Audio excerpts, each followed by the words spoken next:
नमस्कार, जय हिंद। आपका स्वागत है आपके चैनल ध्यान एकेडमी पर। आज का जो टॉपिक है वो भारत की मिट्टियाँ हैं। तो भारत में मिट्टियों की चर्चा करते हैं हम। मिट्टी है जो मृदा है, तो मृदा शब्द की उत्पत्ति लैटिन भाषा के सोलम से हुई है और सोलम का अर्थ होता है फर्श।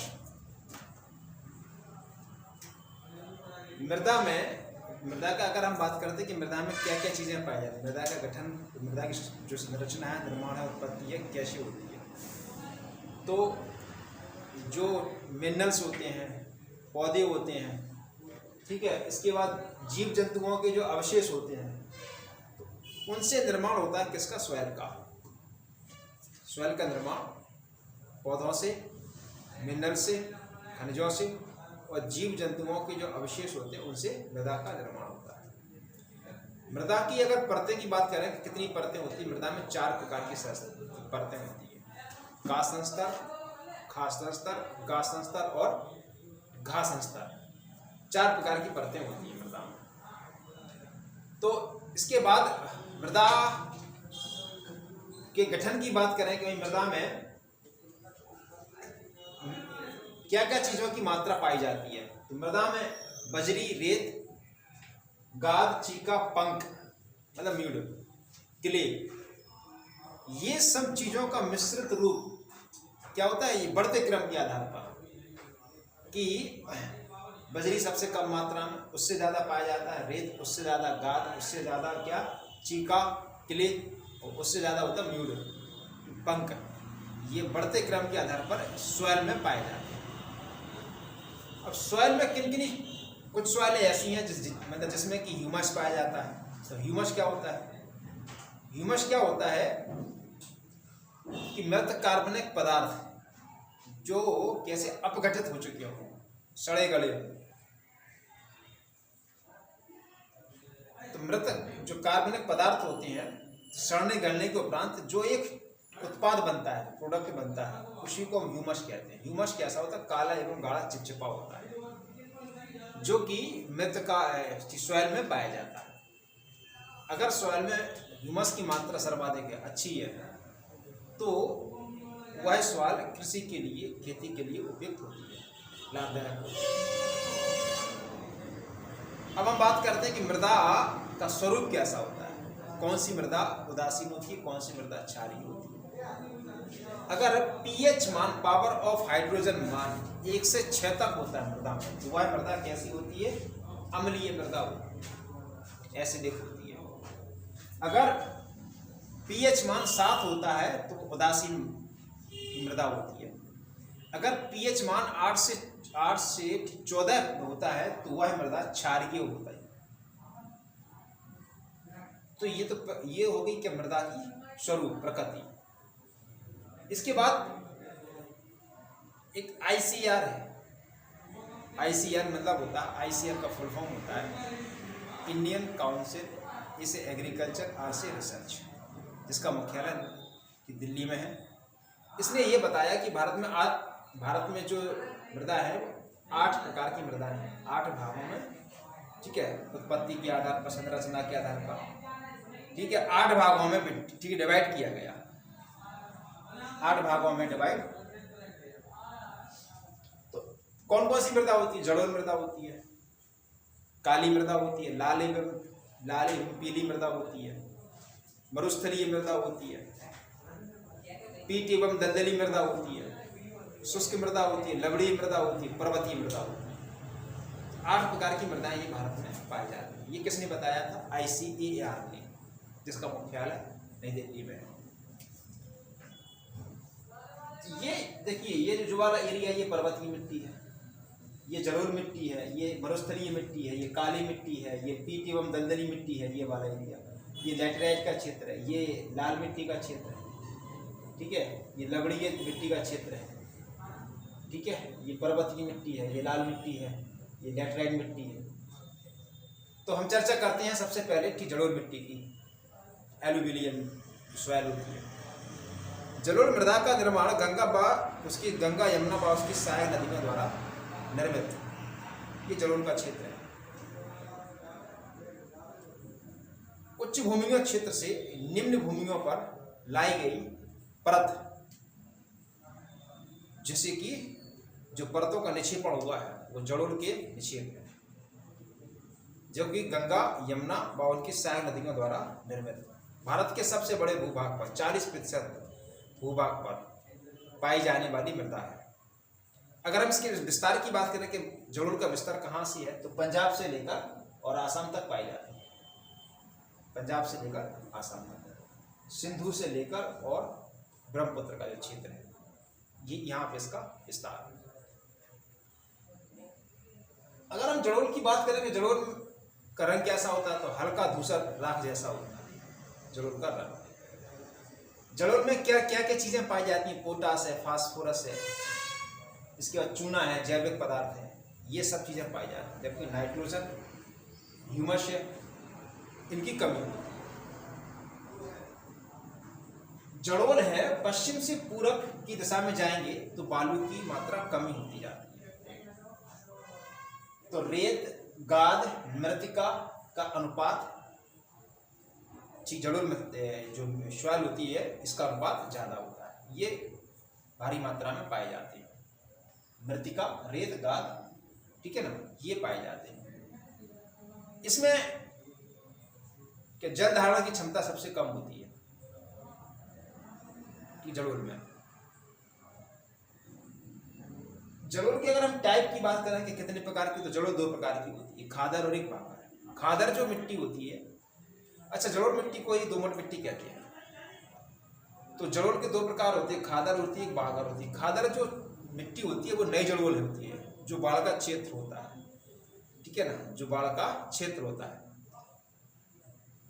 बागर कौन सा क्षेत्र होता है? ऊंचे टीले होते हैं, वहां पर ककरीली पथरीली मिट्टी पाई जाती है, जहाँ पे बाढ़ का पानी नहीं पहुंच पाता है, जिसे हम पुरानी जड़ोल कहते हैं, वो बांगर होती है। तो बाढ़ क्या कहती है कि प्रतिवर्ष निचले मैदानों में एक नई परत बिछा दी थी, जैसे हम कहते हैं खादर, सबसे ज्यादा उपजाऊ क्षेत्र है। जड़ोल का जो क्षेत्र है ये भारत का सघन जनसंख्या वाला क्षेत्र है। अगर हम इसकी फसलों की बात करें तो खाद्यान्न फसलें, मतलब रबी, खरीफ, जायद, तीनों फसलें होती हैं जड़ोल के क्षेत्र में। तो ये जड़ोल की बात हो गई। अब हम बात करते हैं किसकी? काली मृदा की, ये वाली मृदा। तो काली मिट्टी की अगर हम बात करें तो काली मिट्टी यहाँ पर जो सर्वाधिक मात्रा में है वो महाराष्ट्र में है। अब हुआ यह था कि महाराष्ट्र में जो दक्कन ट्रैप है, ट्रैप का होता है एक भू आकृति होती है। अतीत में वोल्केनिज्म की स्थिति हुई थी, यहाँ पर ज्वालामुखी का उद्भेदन हुआ था। तो ज्वालामुखी से निकलने वाला जो मैग्मा जब धरातल पर आता है, ऊपर पलटी पे आता है, तो लावा का रूप ले लेता है। वही लावा जब ठंडा होता है तो वैसा चट्टानें बनती है। वही वैसा चट्टानों का जब विदरिंग होता है तो काली मिट्टी का निर्माण हुआ। तो दक्कन ट्रैप के उच्च भागों में इसका क्षेत्र पाया जाता है काली मिट्टी का, इसलिए इसको लावा मिट्टी कहते हैं, क्योंकि ये लावा से निर्मित है, लावा के ठंडा होने के कारण, इसलिए इसको लावा। काली मिट्टी का एक नाम और रेगुर मिट्टी कहते हैं, इसको कपासी मिट्टी भी कहते हैं, क्योंकि कपास सर्वाधिक मात्रा में होता है। काली मिट्टी की विशेषता ये है कि काली मिट्टी जब गीली होती है तो चिपचिपी होती है, और जब ये सूखती है तो ये संक हो जाती है, सिकुड़ जाती है। तो सिकुड़ने के कारण जब यह गीली होती है तो ये संक हो जाती है, और जब सूखती है तो क्या होता है, इसमें दरारें ज़्यादा फैल जाती है। तो इसलिए दरार आने पर इसमें जल धारण क्षमता सर्वाधिक होती है काली मिट्टी। इसमें लोहा, चूना, कैल्शियम, पोटास प्रचुर मात्रा में पाया जाता है, जबकि नाइट्रोजन, फास्फोरस और ह्यूमस की कमी होती है। फसलों की बात करें तो सर्वाधिक इसमें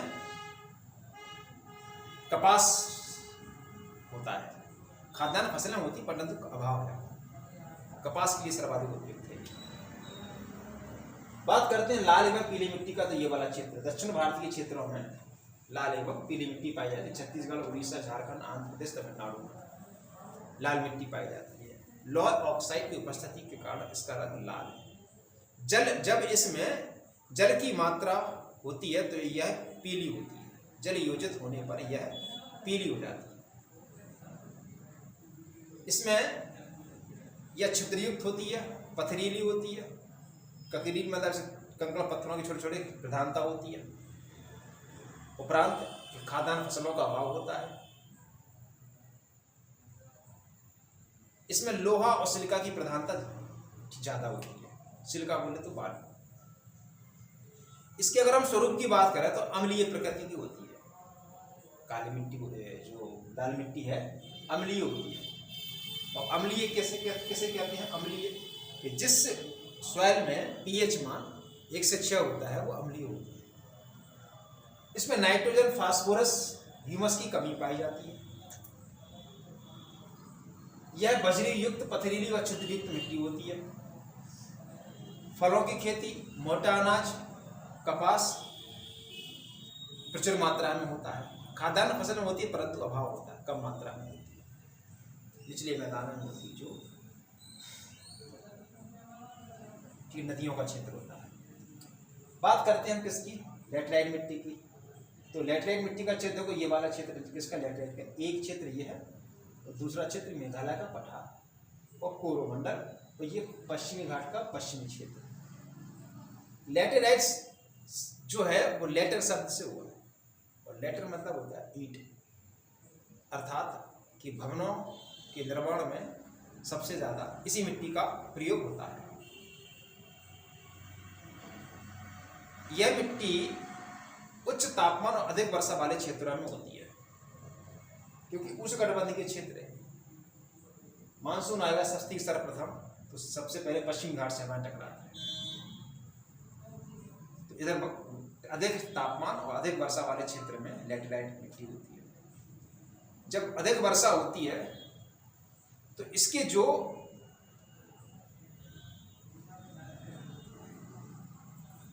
पोषक तत्व होते हैं वो वर्षा के कारण पश्चिमी घाट ढालनुमा है तो अरब सागर में बह जाती है, लीचिंग हो जाती है, निछालन हो जाता है। परिणाम स्वरूप के निचले भागों में यह थोड़ी उपजाऊ मिट्टी होती है, परंतु ऊंचे क्षेत्रों पर यह कम उपजाऊ होती है।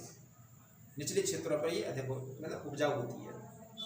इसमें चाय कॉफी प्रचुर मात्रा में होती है, क्योंकि चाय कॉफी के लिए ज़्यादा तापमान चाहिए होता है और ज़्यादा वर्षा चाहिए होती है। तो लैटेराइट इसमें आयरन और सिलिका की मात्रा ज़्यादा होती है लैटेराइट में।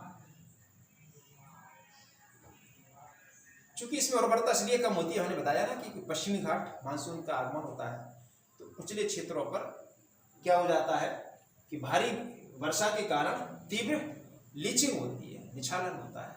तो जो उसके उपजाऊ तत्व हैं ये सब अरब सागर में बह जाते हैं। जबकि कोरोमंडल वाला क्षेत्र है लौटता हुआ मानसून इधर वर्षा कराता है तो यहाँ पर भी लीचिंग हो जाती है।